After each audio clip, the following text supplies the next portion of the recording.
आपका काम है कि अब आप वानप्रस्थ आश्रम में चले जाएं। वानप्रस्थ आश्रम पता है किसे कहते हैं?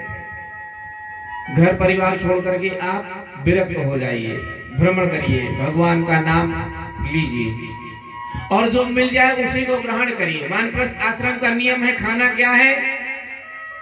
ये नहीं कि जहां मिल जाए जिसके यहाँ जाए और ठूस ठूस के खाएं। ऐसा नहीं है कि बाहर गए और जाकर के कर वहां किसी के यहाँ कुछ मिल गया तो फिर 2 दिन का इकट्ठे खा लिया। जो खेत में धान काटते समय बाली गिर जाए और गेहूं काटते समय जो गेहूं की बाली गिर जाए उसको बीन करके लेकर के आए और उसी को खाए, ये नियम है। दूसरा और कैसे जीवन निर्वाह करना है? जहां पर आढ़तियों का वो अनाज तौला जाता है वहां जो अनाज गिर जाता है उस अनाज को बीन करके लाए और उसको ला करके खाए, ये वानप्रस्थ के नियम है। पिताजी को समझा रहे हैं, पिताजी किस शरीर के चक्कर में पड़े हुए हैं? अरे ये तो शरीर रसोड़ है,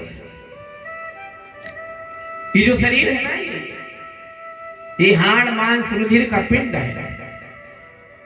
देहि से मांस रुधिर अभिमति त्यजक्तुम जाया सुता दिशु सदा ममता विमुंच पश्यानि सम जगदिदं क्षणभंग निष्ठा वैराग्यरागिरसिको भवभक्ति निष्ठा। ये देह क्या है? ये रुधिर हाड़ मांस का एक पिंड है। इसको अपना मानना छोड़ दीजिए। अगर आप इसको मान रहे हैं तो बिल्कुल आज से इसको अपना मानना छोड़ दीजिए, क्योंकि ये किसी का नहीं रहा। आप खूब खा पी लीजिए। मैं तो कभी कभी लोगों से कहता हूँ जो नमक रोटी खा रहे हैं उनका भी शरीर वैसे है, और जो काजू बादाम की रोटी खा रहे हैं उनका भी शरीर वैसे है। जो मीट मांस का सेवन कर रहे हैं उनका भी शरीर वैसे है, और जो फल फूल खा रहे हैं उनका भी शरीर वैसे है। जीते लोग लगभग उतने ही हैं। कोई 10 साल पहले चला जाता, कोई 10 साल बाद जाता, लेकिन 100 तो क्रॉस नहीं होना है। मान लो 100 क्रॉस हो गए आप, लेकिन 150 क्रॉस नहीं होंगे। जीवित तो उतने दिन ही रहना है। आप चाहे ईटा पाथर लोहा प्लास्टिक सब खा लो, लेकिन जीवित तो उतने ही दिन रहोगे आप।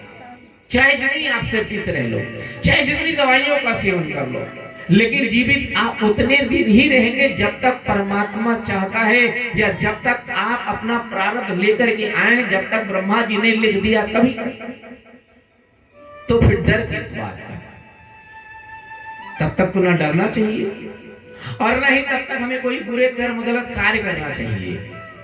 किस कार्य के लिए परमात्मा भेजा है उस पे हमें विचार करना चाहिए और वही कार्य करना चाहिए। चूंकि शरीर है ना, बाबा तो स्वयं कहते हैं ये पंच तत्व से बना हुआ है। क्या? क्षिति जल पावक गगन समीरा, क्षिति जल पावक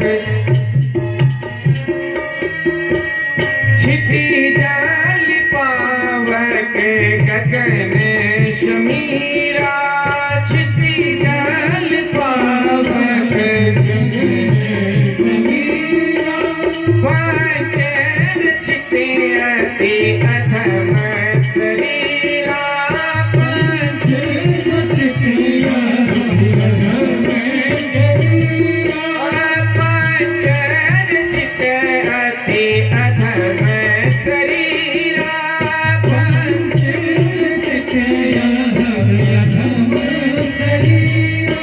तो क्षिति जल पावक गगन समीर, ये जो पंच तत्वों से शरीर बना है ना, ये शरीर उन्हीं में मिल जाएगा।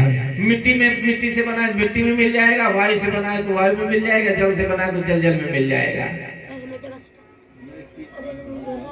ज्योग्राफी में पढ़ाया गया कि इस संसार में जो भी वस्तु आप देखते हैं वो नष्ट नहीं होती, वो खत्म नहीं होती है, सिर्फ उसका स्वरूप बदल जाता है। जैसे आप लकड़ी देख रहे हैं ना, इस लकड़ी को जब जला दिया जाएगा तो लकड़ी खत्म नहीं होती है, उसका सिर्फ स्वरूप बदल जाता है। क्या हो जाता है? वो राख हो जाती है। और जिस तत्व से बना है धुआं वायु में चला गया और राख जो है वापस जाकर के मिट्टी में मिल गया।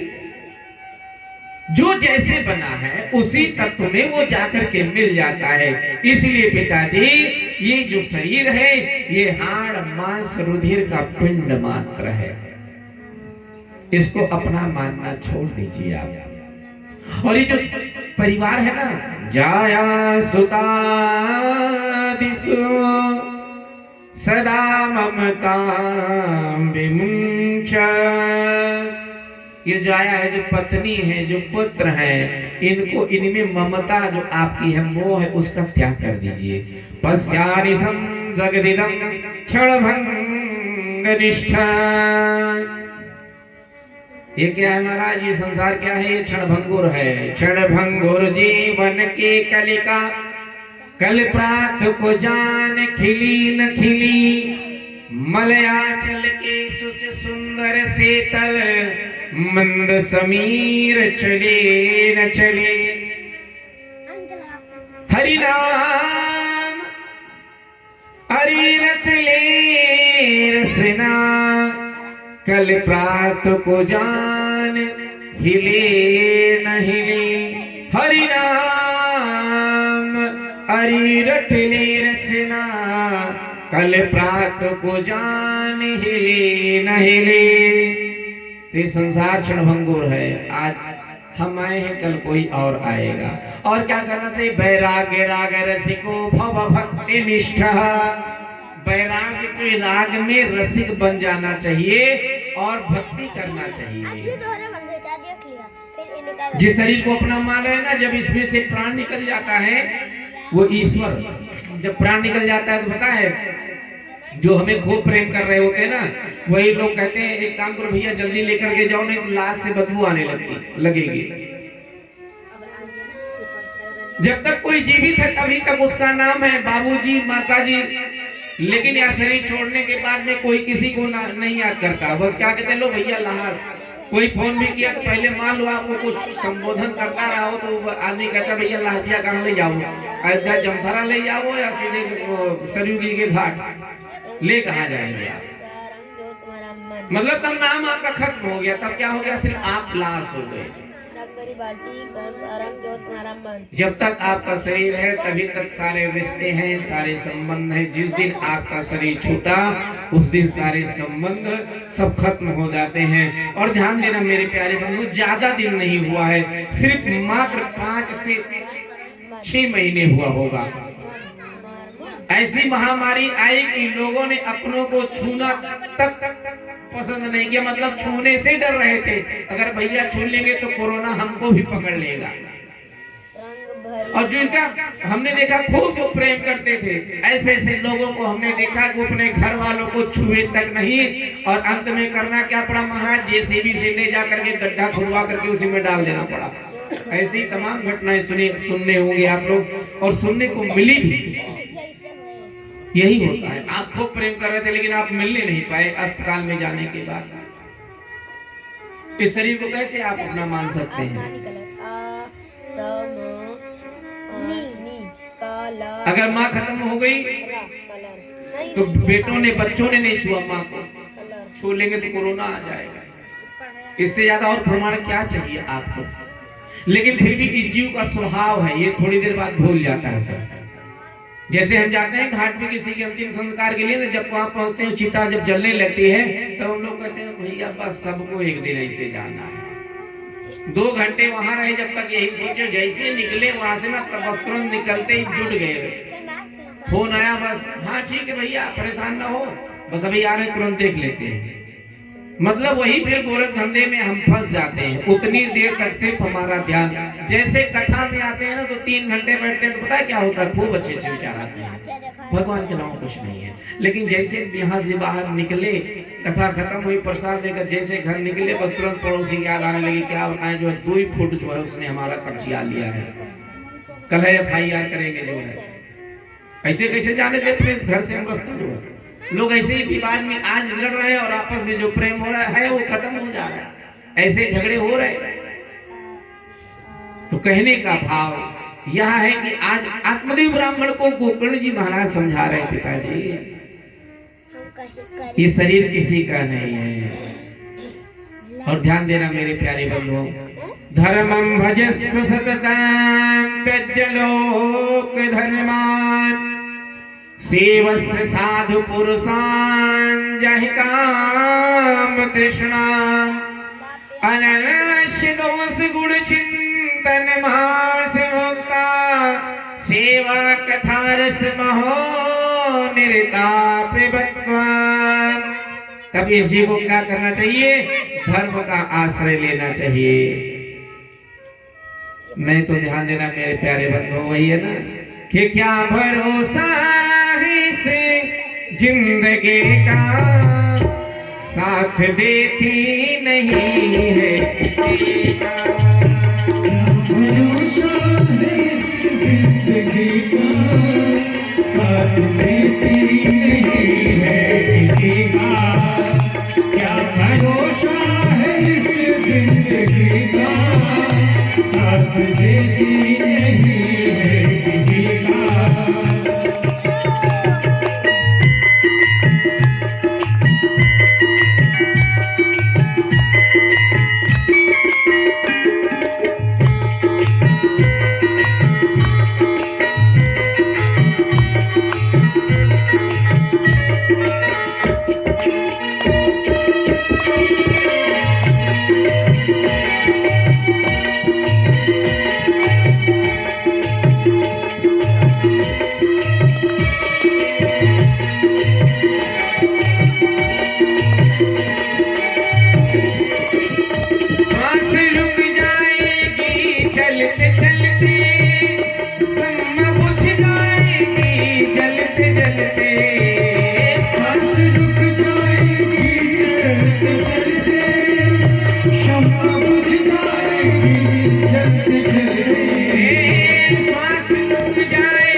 निकल जाएगा रोशनी का, दम निकल जाएगा रोशनी का, साथ देते नहीं है किसी का।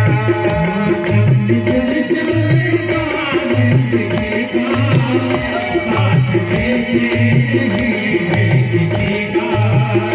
क्या भरोसा है इस जिंदगी का, साथ देते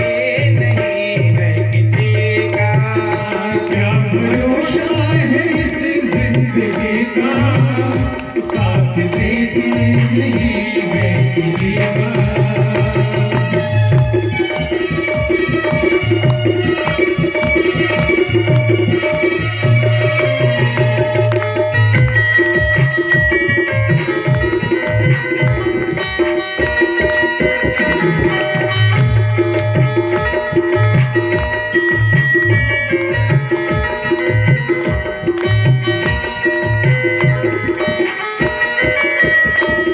दुनिया है हकीकत पुरानी, चलते रवानी।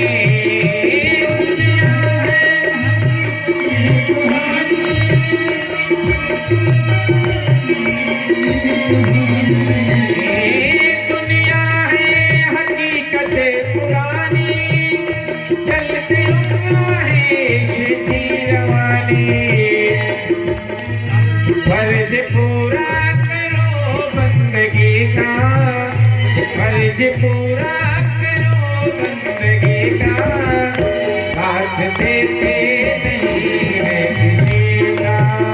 फर्ज पूरा करो जिंदगी का, साथ देते नहीं है किसी का। क्या भरोसा है इस जिंदगी का, साथ देती नहीं है किसी का। क्या भरोसा है इस जिंदगी का, साथ देती नहीं है किसी का।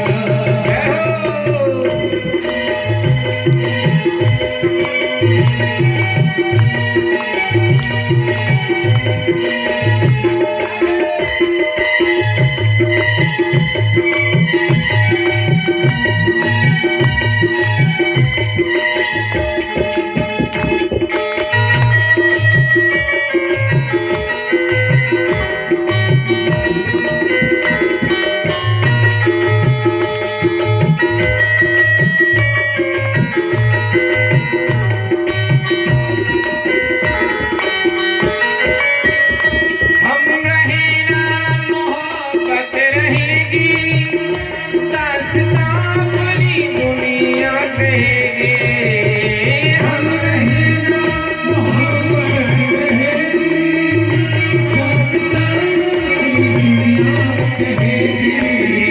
हम रहना मोहब्बत रहेगी, दास्तां पूरी दुनिया कहेगी। नाम रह जाएगा,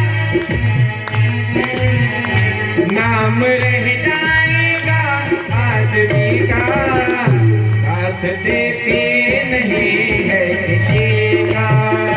नाम रह जाएगा आदमी का, साथ देते नहीं है किसी का। क्या भरोसा है इससे जिंदगी का, साथ देते नहीं है किसी का। क्या भरोसा है इस जिंदगी का, साथ देते नहीं है किसी का। क्या भरोसा है इस जिंदगी का, साथ देते नहीं है किसी का। क्या भरोसा है इस जिंदगी का, साथ देते नहीं है किसी का। साथ देते नहीं है किसी का, साथ देते नहीं है किसी का। श्री गोविंद भगवान की जय हो। गोकर्ण जी महाराज ने जब पिताजी को अपने समझाया तब आत्मदेव ब्राह्मण के समझ में बात आई और सब कुछ छोड़ करके, सब कुछ त्याग करके, मोह छोड़ करके आज वन को निकल पड़े भगवान का भजन करने के लिए। गोकर्ण जी महाराज ने देखा कि पिताजी चले गए, अब घर में कोई है नहीं महाराज। धुंधकारी के कार्यों को देख करके गोकर्ण जी महाराज स्वयं दुखी रहने लगे और आज घर छोड़ करके अपना निकल पड़े तीर्थाटन करने। पहले तो गलत कार्य जो है ये जो धुंधकारी है ये बाहर करता था, घर में जितना धन दौलत था सब नष्ट कर दिया इसने, कुछ नहीं रहा, वैश्यावृत्ति में लिप्त हो गया। एक दिन आया अपनी माँ से धन मांगने लगा। इसकी माँ ने कहा बेटा अब तो कुछ है नहीं देने को, घर में जितना धन था सब ले जाकर के तूने नष्ट कर दिया, सब कुछ बेच दिया तूने, सब कुछ लुटा दिया वैश्याओं को, अब क्या है। माँ ने जब कुछ नहीं दिया तो उस समय धुंधकारी अपने माँ को डांटने लगा और मारने लगा। बेचारी बूढ़ी माँ, पिताजी है नहीं। उसने जब देखा अपने बेटे के ऐसे व्यवहार को तो रात्रि के समय मारे शर्म के आज गांव से बाहर एक कुआं था, उसी कुएं में जाकर के कूद कर अपना जान दे दी, अपना प्राण त्याग दिया। धुंधकारी और स्वतंत्र हो गया। पहले तो वैश्याओं को बाहर रखता था, अब उन वैश्याओं को घर में ला करके रखने लगा। वैश्यावृत्ति में लिप्त हो गया। वैश्याएं तो तब तक किसी के पास रहती जब तक धन होता है, कुछ नहीं था घर में, अब तो क्या करे। तो एक दिन धुंधकारी गया और जाकर के किसी राजा के यहाँ बहुत सारा धन चुरा कर लाया, ला करके वैश्याओं को देने लगा। वैश्याएं पूछने लगी ये धन कहाँ से पाए, आप कहाँ से मिला। तो उस समय धुंधकारी ने बतलाया कि मैं राजा के यहाँ से चुरा करके लाया हूँ। उन सब वैश्याओं ने उस समय विचार किया कि अगर राजा को पता चल जाएगा तो राजा जो है वो जीते जी हम लोगों को मरवा देगा, इसलिए एक काम करो इसी को मार दो। मारने चली, रात्रि में सो रहा था, चारपाई पर लेटा हुआ था और उसी समय मारने चली। पहले तो उसके गले को रस्सियों से बांधा, रस्सियों से बांधने के बाद में जब मारने लगी तो उसका प्राण नहीं निकल रहा था। और प्राण निकले कैसे, तो बहुत बड़ा पापी था। तो देखा कि चूल्हे में आग जल रही थी और चूल्हे से आग लेकर के आए और ला करके उसके मुख में डाल करके जला करके मार दिया, मर गया। ले जा